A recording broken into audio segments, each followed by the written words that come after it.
asalaamaaleykum wa rahmatullahi taala wa barakatuhu mbokk yi ñuy topp ci internet ba rawatina ci chaîne bi ñu ngi leen di nuyu ñu ngi leen di ziyaara ñu ngi leen di baal xaq ñu ngi leen koy baalu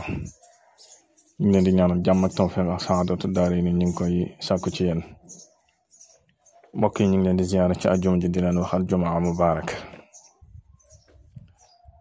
di leen ziyaara ci weer wu màgg wi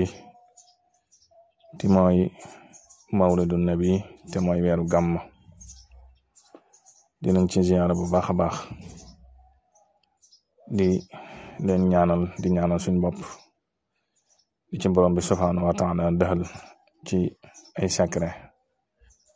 ak barke ak yiw yàlla nañ dajeeg moom mbokk yi tey nag dañoo dikk ak yéen ci saaru alquran wu am solo boo xam ne bari na ay tegtal lool rawatina ci wàllu ubbeeku te boo koy xool sax tàmbali bi loolu lay junju te mooy suratul fathi nag xam nga jamono bi mu wàcc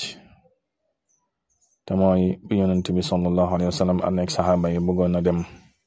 umra ji masjidul haram te yéefar yi gàntaloon ko te mujjoon am accord bu siiw boobu te mooy sulhul Hudaybiya te loolu mu ngi daje woon ak juróom benn la at ci gàddaay yonent bi sallallahu alayhi wasallam loolu nag ginnaaw bi ci la borom bi subhaanahu wa taala wàcce saar wu màgg wi di dëxal yonent bi sallallahu alayhi wasallam ak saxaabaam ci ndam lu rëy leen borom bi subhaanahu wa taala dencal te loola yàggul dara mu feeñ te mooy li saar wi tàmbale inna fatahna laka fathan mubinan te mooy ubbi bu rëy boobu yonent bi sallallahu alayhi wa sallam mu jën ubbi makka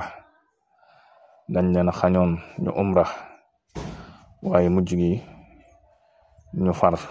ubbi makka benn yoon ba yilif ko ba mu dugg ci seenuk kilifteef kon mbokk yi dañuy dikk ak yéen rek ci lenn ci jagle saar waaw nga xam ne bokk na ci borom xam-xam yi nga xam ne dañuy gëstu ci wàllu baatin mu jëm ci wàllu wërsëg wax nañ ne bokk na ci ay njariñam ak sirroom mooy guddi gu njëkk ci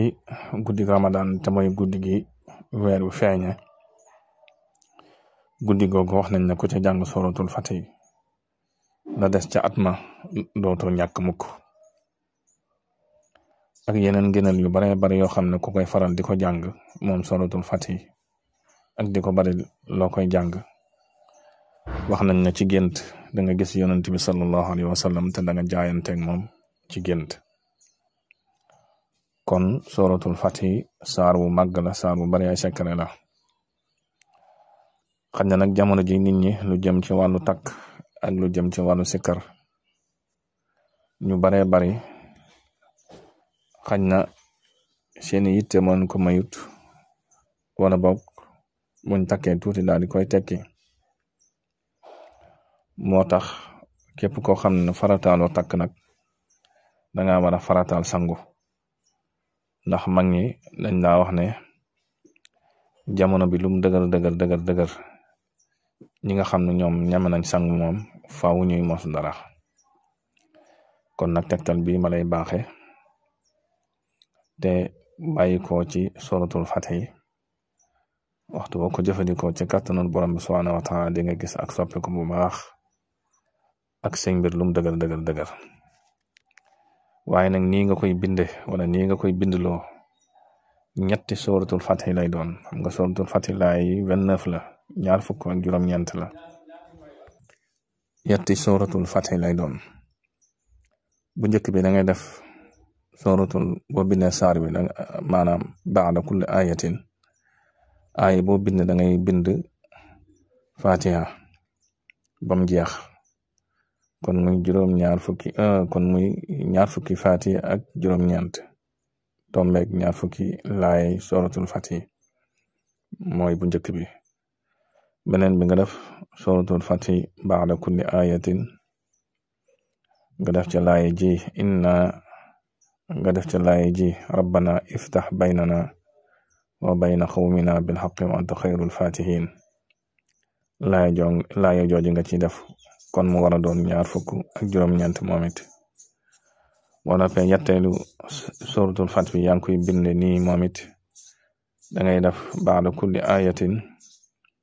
nga def salatul fatih kon muy 20 salatul fatih ak 9 noonu ngay binde saar yi boo noppee nag nga wut juróom-ñaari taxaari was wi sóor juróom-ñaari taxaari was wu sóor yoo xam ne bokkuñu taat mën nga ko jënd mën nga ko wut layit nga def ci saafara si suukar ak xorom ak parfum lii mooy càngat li bu ko defee nga def ko xàmbu sangu ko yaari ayi bis te mooy 10 fan ak 9 am na nag ñoo xam ne waxtu wu jeexee ñu defaat ko ndax am solo gim am solo kon mbokk mi loolu laa la baax tey jii ci ajuma ji ak ci weeru màgg wi te mel na ne jamono ji moom loolu naka jekk la sax wërsëg lu am solo la ci doomu aadama lii daal boo koy jëfandikoo say mbir lum dëgër faaw nga gis dara ci barkeb alxuraanu karim kon maa ngi lay fàttali ngay woy di abonné ci chaîne bi ndax ak di ko tasaare ndax bokk na ci li koy dundal